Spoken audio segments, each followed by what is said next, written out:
L'objectif de cet atelier est de créer les conditions favorables pour une participation active et inclusive des populations autochtones dans la mise en œuvre du mécanisme d'incitation à la conservation communautaire d'éthique.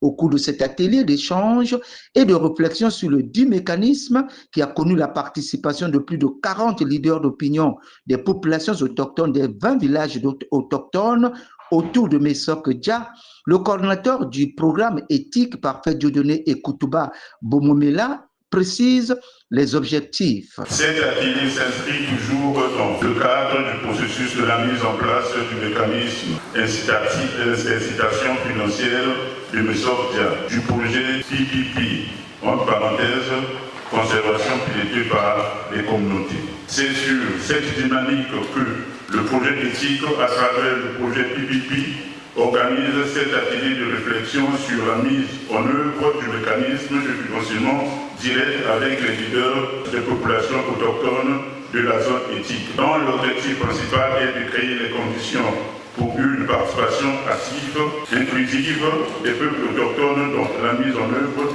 du mécanisme d'incitation à la conservation communautaire d'éthique.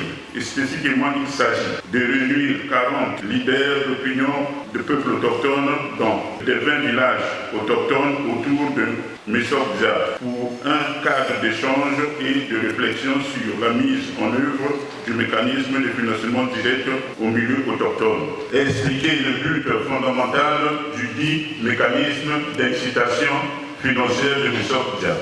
Mener des réflexions sur comment ce mécanisme doit être accueilli et mis en œuvre au milieu autochtone. Échanger sur les risques et les difficultés, les pistes de solutions face aux difficultés et les avantages liés à ce mécanisme. Le secrétaire général de la communauté urbaine de Sembe, Samson Nzelasila, a, dans son mot de bienvenue, déclaré que cet atelier est une source importante d'enrichissement et de partage. Aujourd'hui, nous honore et témoigne de l'intérêt que vous portez à cette rencontre. Nous espérons que vous passerez un agréable moment riche en échanges, en découvertes et en apprentissage. Que cette occasion soit pour chacun une source d'enrichissement et de partage. Le secrétaire général du district de Sembe, Philemon Opaka, a insisté sur l'importance de cet atelier. Dans le cadre du soutien aux efforts de conservation menés par les communautés au niveau de la zone éthique, plus précisément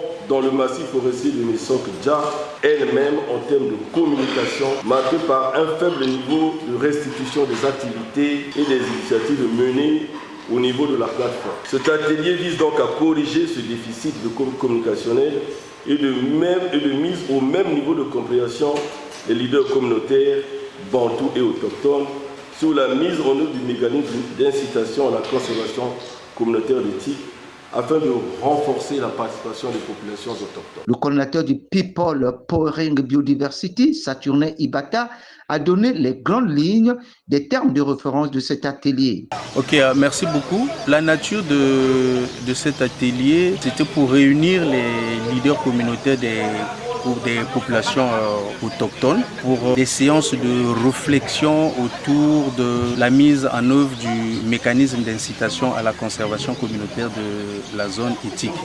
Merci. Je peux vous assurer que les objectifs ont été atteints parce que là, on a donné la voix aux peuples autochtones de pouvoir s'exprimer, à ces leaders invités de pouvoir s'exprimer à partir des analyses qu'ils ont eu à faire. Il en est sorti des vrais problèmes auxquels ces communautés sont confrontées. Donc pour nous, l'objectif a été atteint et on se servira de ces analyses pour pouvoir recadrer et voir dans quelle mesure accompagner. À noter que cet atelier de Sembe a eu le mérite de mener une réflexion impliquant les leaders d'opinion des populations autochtones dans le mécanisme de financement direct et d'incitation à la conservation communautaire d'éthique dans Mesok Dja.